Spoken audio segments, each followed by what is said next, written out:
Yankore ni gin ema ne gikawo kendo giiko e kar kano ring kata kar iko ringre ne romo ng'ere kaka kaburini mano mayudore e kaunti ma Kericho.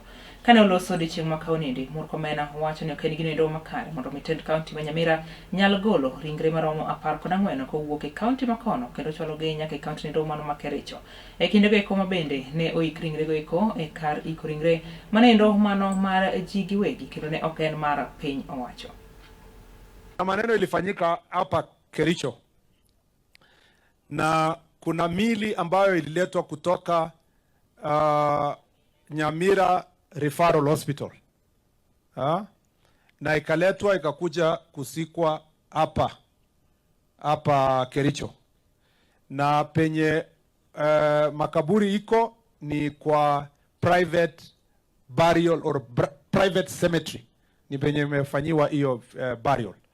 Uchunguzi unaendelea, lakini ile ripoti tayari tumepata ni kwamba maofisa wa health kwa Nyamira County ambayo ikiongozwa na in charge ya Referral Hospital ya Nyamira County walifanya njama na kuleta mwili kutoka pale, wakakuja kuongelesha caretaker na watu wengine kwa hiyo burial site hapa Kericho, alafu wakazika watu bila kutumia ile njia ambayo inakubalika kisheria.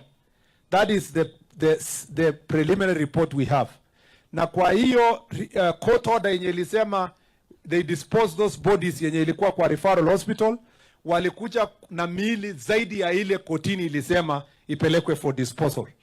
Na walipoleta kufika huku, walikuja kuongea na caretaker na kufanya burial kwa masaa ambayo haikubaliki na hakuna notice iliwekwa watu wa serikali. Mimi nataka kushukuru wale ambao walitoa information kwa polisi na ikafikia ofisi ya DCI ndio uchunguzi uweze kufanyika. Tukiongea hivi sasa, ule in charge wa Referral Hospital ya pale Nyamira ako kwa cell kwa siku 25. Ile tumekubaliwa na kotini wakati investigation inaendelea, na zaidi ya watu 6-7 washashikwa tayari, warako katika cell na uchunguzi unaendelea.